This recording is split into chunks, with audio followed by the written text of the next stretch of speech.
I continue to hear stories from folks that that met me back then and were like, you were gonna figure it out somehow, you were determined. I was like 19, 20 years old, looking for sponsors and just trying to find a job. I was very fortunate to know the right people in the beginning, and the Herzogs really created my opportunity to race for a living.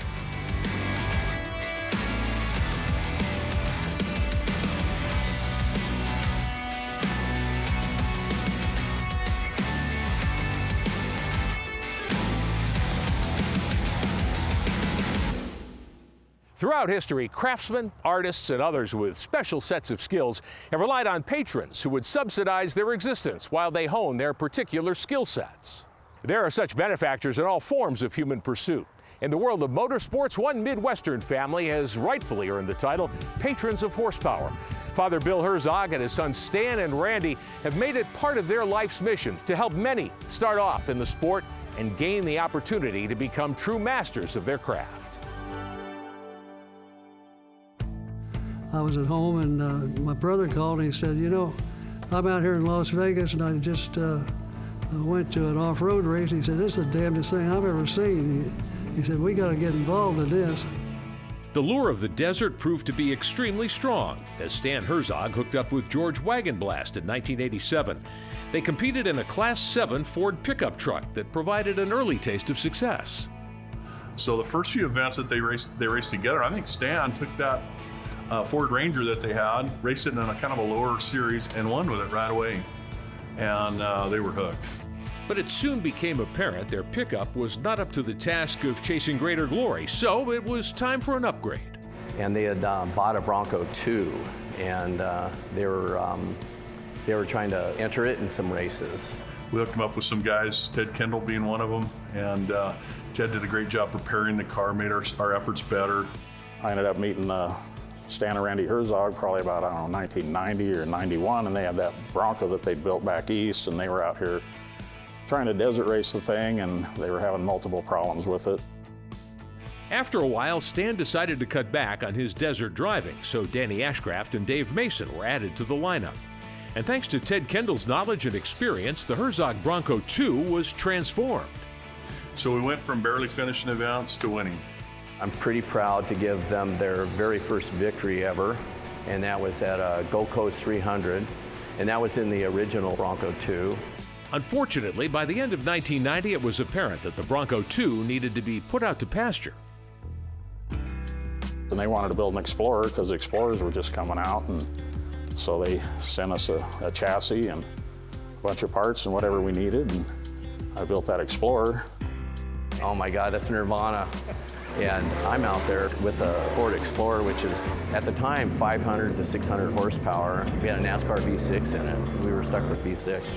We're just pinching ourselves because we get to do the things we want to do, and Stan and Randy are picking up the check on it, and boy, they never blinked.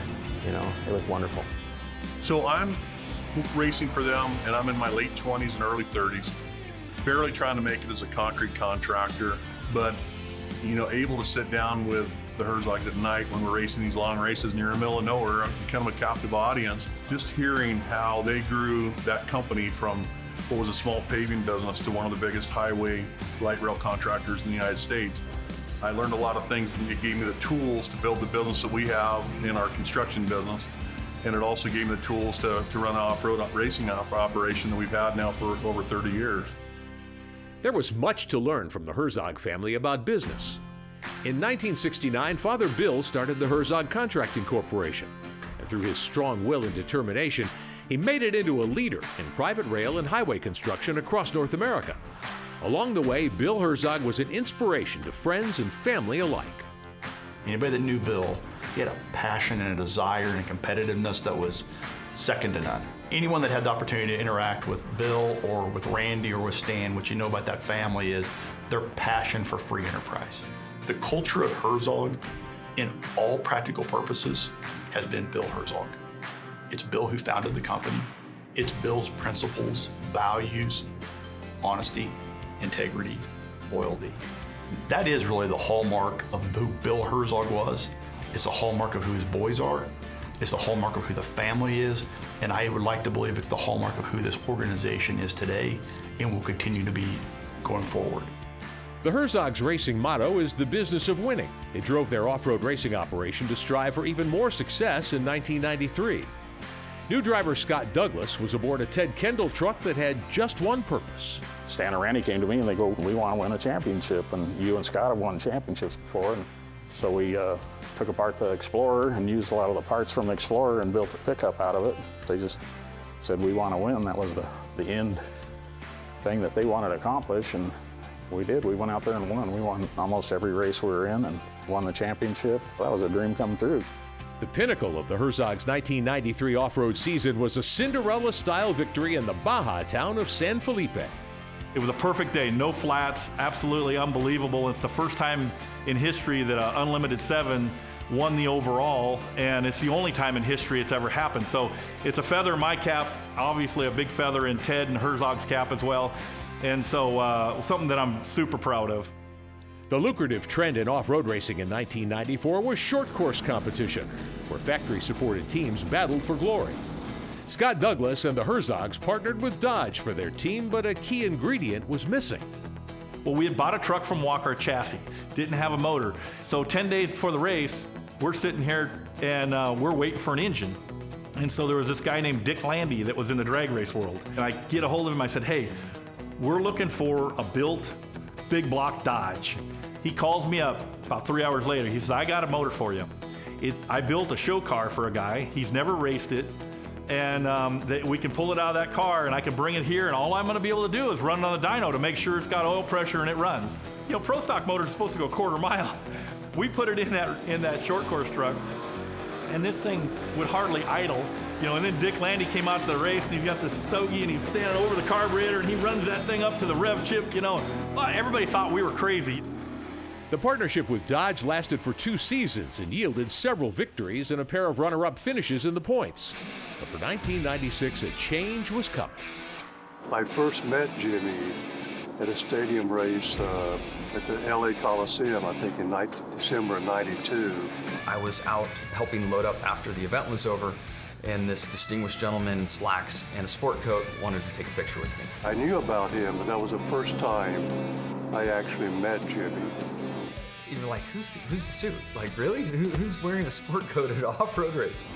And at that time, I think Rick Johnson was probably very influential on Jimmie. And I had no clue who he was or what he was about to do, but he took that Polaroid picture back to Detroit, and that next week threw it on the meeting table and said, "Get this kid under contract." For Jimmie, the first rung on GM's racing ladder took him 2,000 miles away from home. The off-road program, I moved to Wisconsin to be a part of it, integrated into the team. In fact, that was one of their stipulations. If they were going to acquire this team and take me racing, I needed to move to Milwaukee and be on the program and work on the car day in and day out. And spent a lot of time with Randy just making sure the team was running and operating right, from big projects all the way down to dry cleaning bills. So it didn't matter what it was, he was my daily check-in. Despite those executive tasks, Jimmie's primary job was to mash the throttle, sling some mud, power slide through the corners, and bring home the glory. Yeah, short course racing is so fun. It's a 20-minute event at the most. Track position's everything. If you're in the lead, throwing dirt on everyone else, you've got a huge leg up. Oftentimes we had these really wild starts where your commitment, when the green flag flew, you had this land rush start down to the first turn, and track position again is everything. So it took a lot of bravery and just my progression from racing the desert trucks and also the stadium trucks. It was a really good cadence for me in kind of a blend of the two worlds of short course stadium racing and the long distance desert racing. As the 1998 season drew near, for Jimmie Johnson, the question was, what next? Jimmie had already racked up an impressive list of wins and championships racing on the dirt and off-road competition. For Herzog Motorsports and General Motors, the answer was pretty simple. Go left, young man. Race stock cars on asphalt. It was an answer that would set Jimmie up to become a legend of the sport. At that time, I was close enough to the young drivers.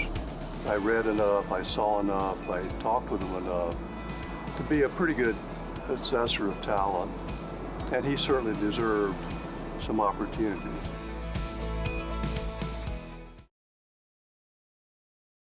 By 1998, the Herzog Motorsports empire was gathering momentum. After their first grassroots efforts in desert and short course off-road racing, the next major step would be taken hand in hand with Jimmie Johnson and the automotive might of General Motors. I think throughout that part of his life, Jimmie was a good listener, and he was listening to quality people. He wasn't listening to shysters who were trying to pull him one way or the other. The people had his best interest at heart. Not only did Herb have a vision for me as a driver, he also had the Herzogs as a vision for them to move on and hopefully end up at the Cup level as a team owner. Most racers would acknowledge that they advanced in their careers thanks to a mentor. Sometimes it's a fellow driver, and sometimes it's a quiet genius, like legendary ASA crew chief Howie Ladau. Just a special guy, and took me into his family as well, and really built that foundation for asphalt racing for me. I didn't know a thing about stock cars. He literally was my college professor, if you will, and took me to school, showed me how to work on these cars, taught me about them, the adjustments that you make to them. I had no idea what crossweight was, and I literally remember him taking a hacksaw to a table and cutting one of the legs a little shorter so the table would wobble. He's like, that's crossweight. Okay, I think I understand that now. The ASA was my first full season ever in a stock car. So I didn't race on local short tracks. I didn't know anything about how to set up a stock car. I remember being at my first race in Cedar Rapids, Iowa in the ASA car, and I didn't know how to pass the car in front of me. I was way faster than him, but I'm used to slipping and sliding and jumps, and I'm like, how do I get by? Like, I just couldn't pass. So I just believed that I was really green and young, and we had a fast track moving me up through the ranks. And my 5th year ever racing on the asphalt was my first year in Cup. As Herzog Motorsports' reputation grew on pavement, in the desert, and in short course off-road racing, they decided to expand their partnership with General Motors. The two deciding to tackle the Pikes Peak International Hill Climb with an all-electric truck. They set records in 1997. For 1998, they went back and attacked the super truck class with a V8-powered S10 pickup. And that was something the Herzogs wanted to do. And we always had an active program at Pikes Peak. Larry Ragland was an interesting guy. What are your memories of Larry? He called himself, when I interviewed him, he said, I was GM's designated dirt guy. Ragland is an amazing character and deceptively tough. And you consider, they say Stewart was the Iron Man. I think Ragland was really the Iron Man. We went 2 months early. They rented the hill. And so I practiced up there for 3 days. At the end of the 3 days, I told the program manager, I just said, hey, I'm out. It's the most intimidating race that I've ever done because of the drop-offs and the altitude and 150 turns. But the Herzog team had faith in Larry. They figured he just needed a little more time on the mountain. And after I've done 3 more days there, I felt quite comfortable by race day. And it was, I look forward to getting in it, where before I was terrified. Confidence running high, Larry powered his Chevy S10 up the hill to take a dominant victory in the super stock truck class.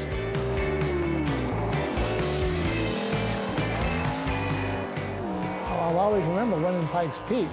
And when you win, everybody races to the top, and then you're separated from your pits, and you don't get to talk to anybody till you come back down the mountain. But come back down the mountain, and the whole team is in the back of the transporter, all smoking cigars, celebrating our victory in that, while I've been up there sitting in the rain.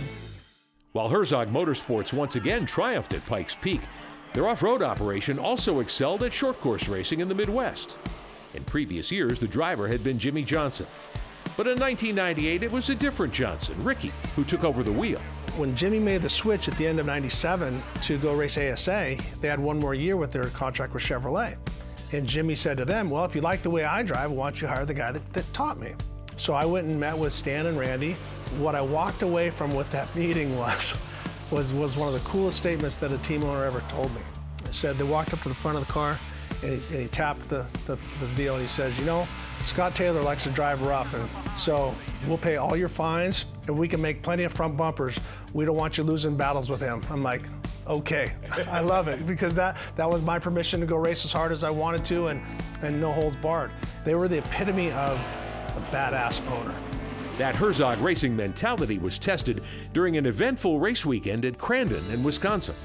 So if I made a mistake and crashed a truck like I did at Crandon, when I came so fast over the barn jump, when you see it, I come in and I slide, and the G's were so much that I just hooked the side of the truck and I started barrel rolling. And Stan was pretty much always the first one to go, "Hey, it's okay. We're all right. We're gonna fix this." Stan would walk out, Randy would walk in. "What the hell were you thinking? Blah, blah, blah, blah," you know. But Randy would always call you the week after. "Are you okay? How are you doing? Don't worry about it. We got plenty of tubes. We got this. We're gonna be fine." As the short course season wound down, attention would shift to a crucial weekend in Indianapolis. So we would go to Indy, and I had to beat Scott Taylor.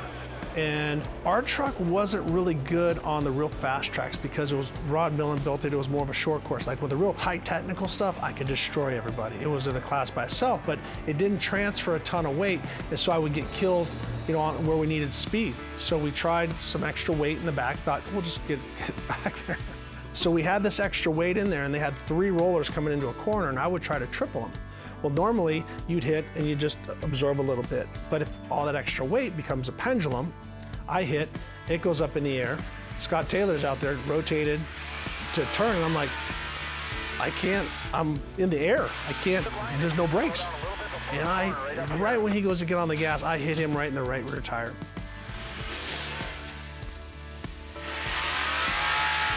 That was a complete accident. I mean, I destroyed him.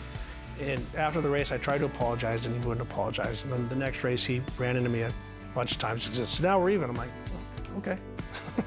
But at that point, I'd won the championship, so it really didn't matter.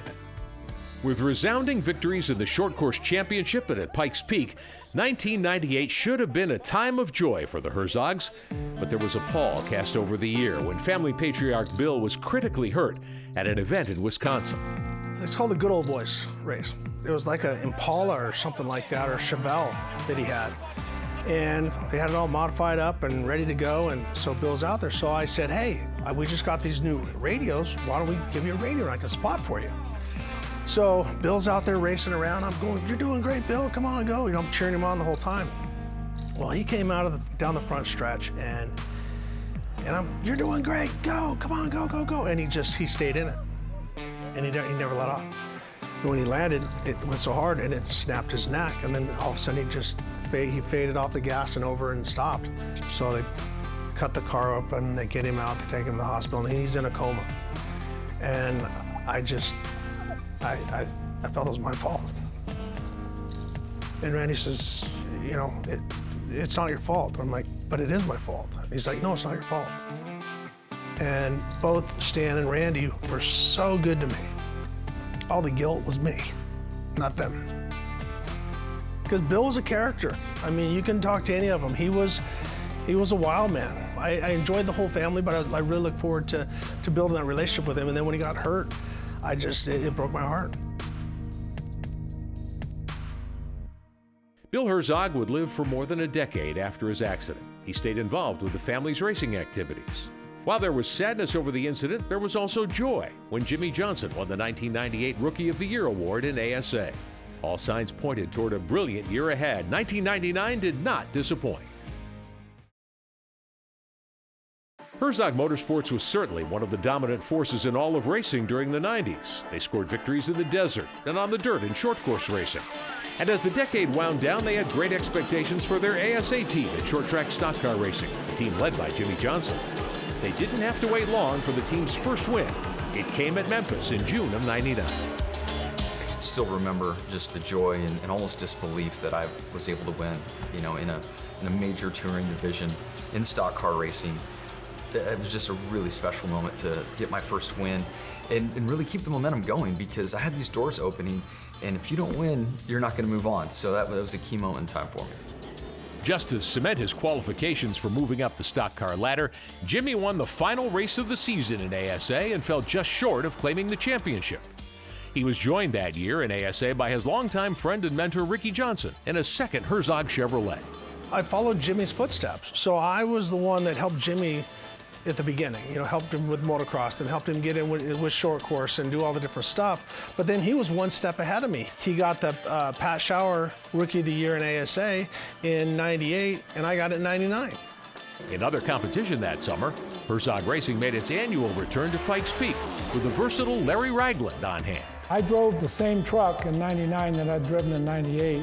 As GM's top off-road driver with numerous Baja victories on his resume, Larry had to cope with a unique challenge.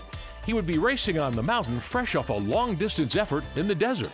And now we go to Pikes Peak and we have an 11-minute race. And one's two-wheel drive, one's four-wheel drive, so it was really quite different. A large contingent of General Motors and Herzog personnel were on hand to watch Larry soar above the pack in the race to the clouds. He is just tearing up the course on the inside, way out to the outside, the back end breaking loose. In addition to making it a personal hat trick of Pikes Peak wins, Larry also spent a lot of time doing development work on the Herzog's new Desert Racing Challenger. The program started in about March of 1999. So within about 2.5 months, we had a facility, we started hiring employees, and then we had to outfit that with machinery. So it didn't take us very long to get something in the works. In typical Herzog Motorsports fashion, the new desert operation started testing for a major event in Mexico by using Larry's 3-time winning truck as a test mule. They did a lot of work, a lot of engineering, and a lot of testing. During that time, we talked them into 2 more races as practice races. You just can't put a team together, put 30 people together, 40 people together, and go to Mexico and have a good crew. That first event was excellent preparation for the new crew and the truck. The truck was a hybrid of proven hardware and new technology in the brake, suspension, and cockpit areas. Together, the combination won the 1,000-mile race. Testing was paying off for the desert team, and testing was on the mind of Jimmie Johnson as well. Jimmie able to sample a NASCAR Busch Series car for the first time in Memphis. I'd been there in the ASA car and had a sense of the track and the amount of grip that I felt was possible. And then the Busch Grand National car had more grip, more power, but a lot more tire fall off. So before I knew it, I was slipping and sliding and sideways again and thought I was back in my off-road truck. You can only slide an asphalt car so far, and I would cross that line quite often. Upset Rambo was what we called Tony Liverati, upset Rambo, and would get his blood pressure pretty high from time to time. You understand what I'm saying? Yep. The closer these things are together, the better the shock feels. I never in a million years would believe we'd be here doing this, be here testing a Busch car with the Herzogs and everybody involved. This is awesome. When I first met Jimmie, he had like 20 pavement races. I mean, he was a kid and he was learning. He learned really quick, and I could see that he had what it took, and I was so impressed with him. Finding success in big-time motorsports and in business can be a tall order indeed. For the Herzogs, though, it really has boiled down to just one idea: finding the right people in both areas, and then they become members of the family. Like, it's not about titles, it's not about offices, it's not about egos. It's about what does it take to get the job done, and let's go do the job. Well, everybody from the people that work for them at the lowest levels that were mechanics on their heavy equipment down here in San Diego would do anything for them. You really felt like you were a worthwhile piece of their corporate machine, so to speak. You watch how they do things and how they organize people, which is most impressive to me. Putting the right people in place to make sure that they have success. They were racers, but I think the biggest thing that they did is they let people do their jobs. They held you accountable, but they let you do it. They didn't micromanage people. They knew what their job was and they did it well.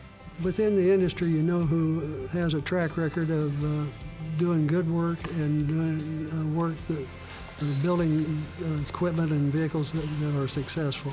And I believe that great organizations with great people attract additional great people.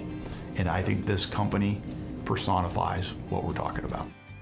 A little more than 20 years ago, the world was in the grip of Y2K fever. The same was true at Herzog Motorsports and in the bigger world of racing. For the 2000 season, the Herzogs were getting ready for their most ambitious campaign ever.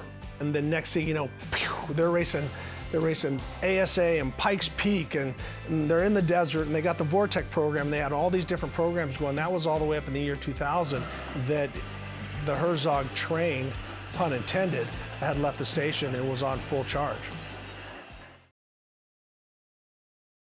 I was the biggest Jimmie Johnson fan that nobody knew about. But I'm gonna be honest with you, a lot of people could say, they sit back and say, oh yeah, I knew that kid. No, I had to show him where the bathrooms were in Darlington. The Herzog's ASA stock car operation was based in Wisconsin. The team would move to North Carolina, to the Charlotte area, to allow Jimmie Johnson to make his transition to the NASCAR Busch Series. The Herzogs ran a first-class operation. Rambo knew exactly how he wanted to set up the team, the people to hire, and we had beautiful, beautiful race cars and equipment. Probably needed a driver with a bit more experience to help lead the program, but that wasn't the position we were in. Rambo and them started this team. The first out, we all watched Jimmie. Said, man, this kid's bad. I mean, he's sideways, he's in the middle of the pack, he's not doing the right things. He wants that horsepower. Them off-road trucks, if you want to be fast, just mash the gas. He'd be running 120 miles an hour on dirt as fast as he could go, sideways. That's just the way it was. He got in them Busch cars, and them Busch cars didn't have no power. You had to run them free. Driving the car with your right foot was the feeling I was looking for. And I certainly cost the Herzogs plenty of cars in the beginning trying to sort that out. Randy LaJoie said one time he was following him, and he said, I was going to pass him, but I was having so much fun watching him. I knew he was going to crash, and he was loose, and Jimmie never said loose. Jimmie said, I'm pretty good. That's good. You know, dude, he's driving around there turning right. While Jimmie's dirt racing tendencies and his love of a wide-open throttle were on full display in NASCAR, his buddy Ricky Johnson was loving the power on tap in his second season racing in ASA. That was the best year of ASA because it had the V6s. We still have bias ply tires. You could go out in one session and just be crushing everybody. Then you go out and get a bad set of tires that equalize or do this or do that, and you go a lap down, and then you had to work your way back and forth. So I think that was the year. In the middle of the ASA season, Ricky was invited to drive a stock car as part of a massive multi-vehicle assault on Pikes Peak. In addition to a new exotic entry for Larry Ragland, the Herzog Motorsports team built a trio of modified Cadillac Northstar sedans in their California shop. The Cadillacs would challenge the mountain in a special exhibition stock car category. Toss in a V8 Duramax diesel-powered pickup with hand controls for paraplegic racer Evan Evans, and you have quite an operation. And in typical Herzog Motorsports style, becoming a team driver that year was not a simple task. Several different times, we went through driver searches. We would bring in over a period of several days, interview them, and have them take personality tests and determine whether they had suitable qualities that we felt where they could represent us if in fact they were successful at their craft. So the fact that they were a skilled driver wasn't necessarily the only thing that we were interested in. It was a lot more than just driver skill that we were looking for. Leading the charge at Pikes Peak once again was Larry Ragland, who had a new radical GMC Envoy powered by a unique engine. The difference in Pikes Peak between 99 and 2000 was 99, we were running a Vortec Chevrolet V8 engine, but now in 2000, because we're trying to showcase General Motors' new 6-cylinder engine, and it would not fit in the existing truck that they had, so we're going to build a new truck. And that's the one that won it overall, was with our 6-cylinder. That same Ecotec 6-cylinder engine was at the heart of the Herzog's desert racing program. The chassis for that radical ride had been designed by Trevor Harris of F1 and Can-Am fame. The one thing that Trevor really managed to meld into those two Chevy trucks was some unique engineering looks at how to do it, but also to try to keep the practical side of it. Because in off-road, you have to be able to survive bad crash and not stop going. Put it back on the wheels and keep on going. Another challenge for the Herzog's desert effort was making that straight-six engine fit into the truck. We had to put the engine in the back of the truck behind the cockpit, turn it around, send the transmission towards the front, and then send the power through a V drive that's used in like a top fuel boat. When we first rolled that truck out to start testing it, Larry was our first driver, the first one to put any miles on the truck, but he made one lap around in the race truck, and then the next one he was going at what I would deem to be about 80% race speed. Now we haven't tweaked on the shock absorbers yet, we hadn't done anything. He went out there and started running that thing like we were in a race. And I asked him, I said, how do you know that truck can do it? I said, I don't have confidence that it's ready to go this speed yet. How do you know it does? And he said, I can just tell, because I just have a feel. That was really what made him different. General Motors' original directive for their Y2K program was to win the major desert races that year. and Larry Ragland delivered in the first race for the team. Driving solo, Larry's unique Trailblazer scored a dominant win in its 500-mile desert debut, but it was a victory with some unexpected consequences. It's kind of ironic, though, because we won those races, but after the race, they couldn't publicize it or market it because the marketing department had decided that they had too many S10 Blazers left in inventory. So it was pretty silly. All of a sudden, no, keep it quiet. You know, it doesn't. You know, we can't let anybody know that we won with a new 6-cylinder.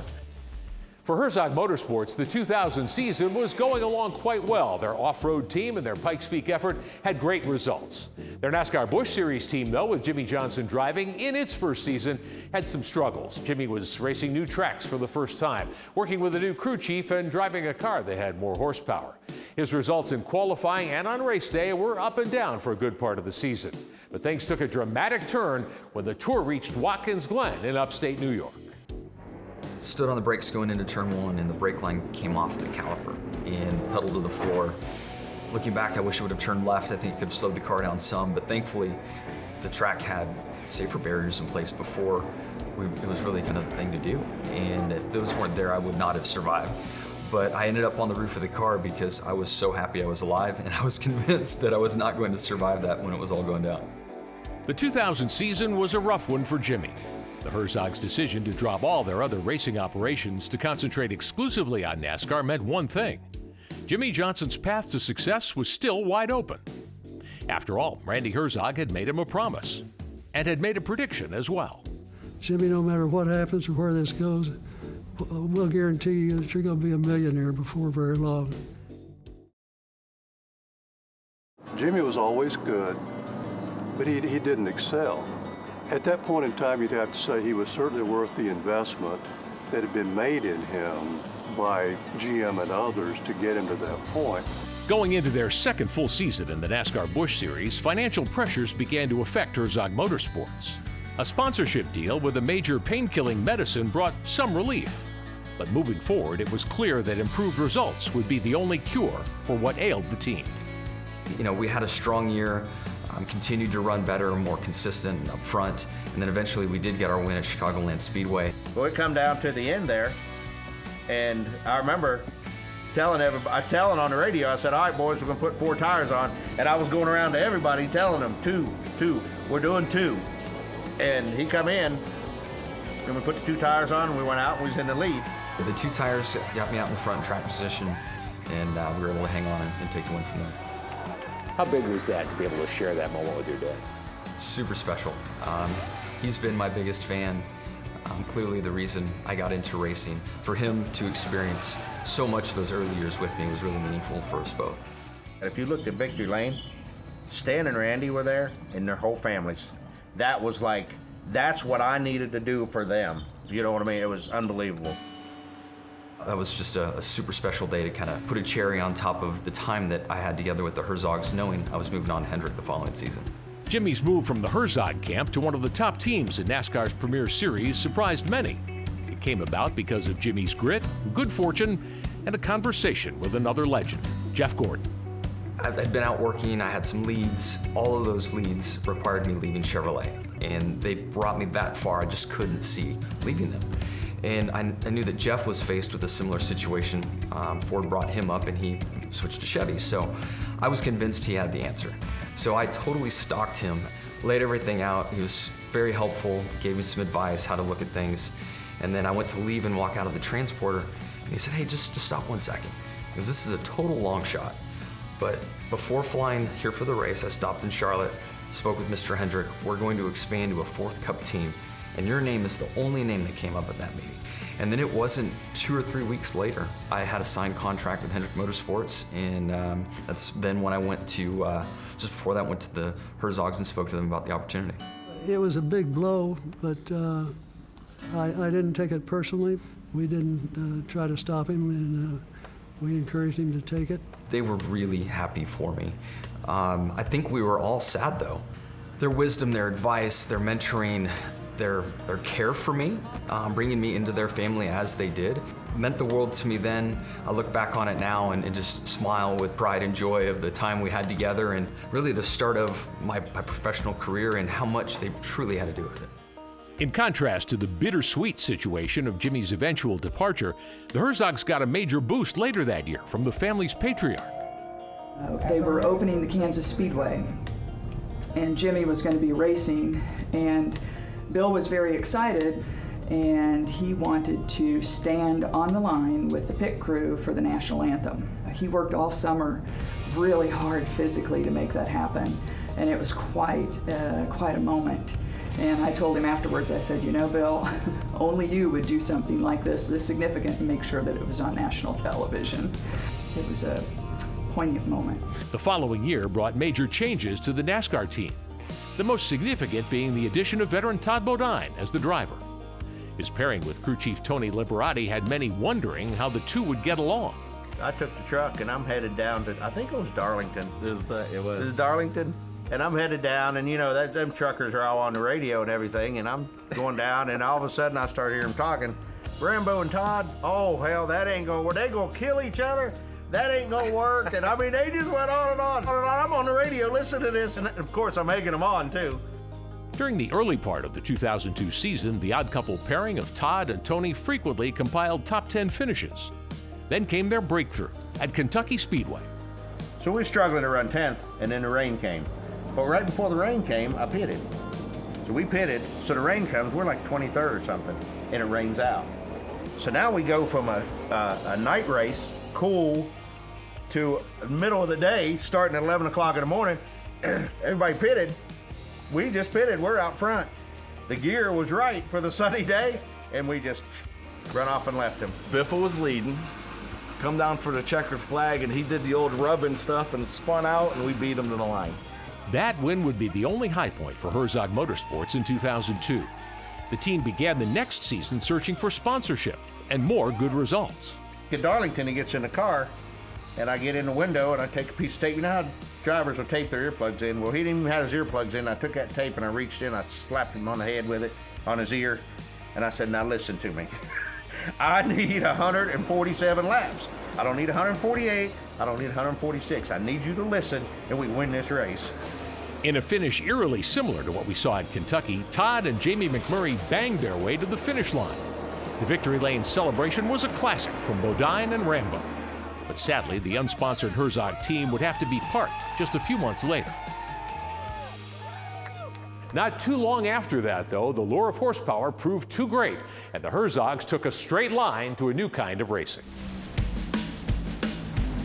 It was kind of a natural thing because we're still, at heart, we're still racers. And I don't know what you know about our business, but we operate nationwide, and major NHRA events occur in a lot of areas near where we have major construction projects. The overwhelming majority of our business is in the railroad industry.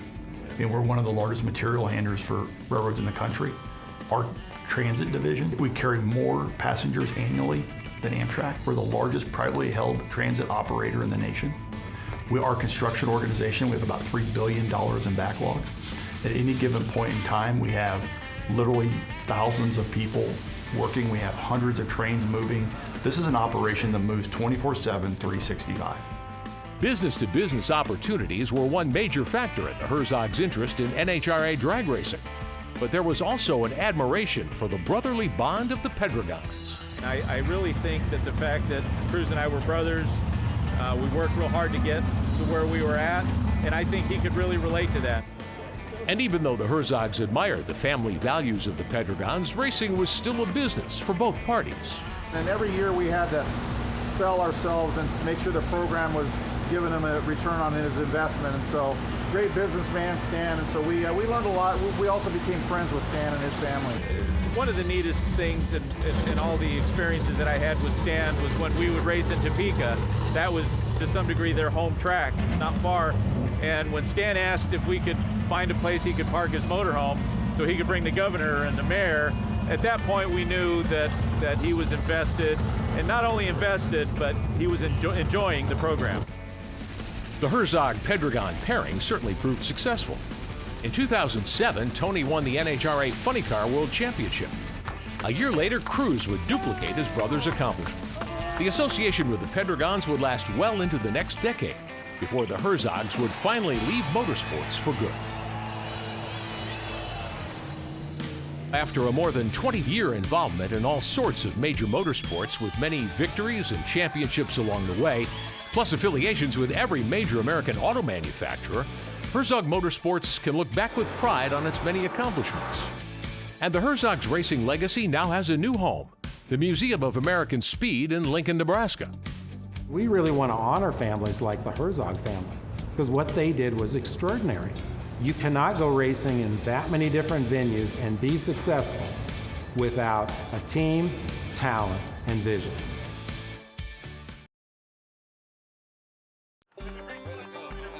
For nearly 20 years, Herzog Motorsports was a dominant force in North American racing, scoring wins all across the continent.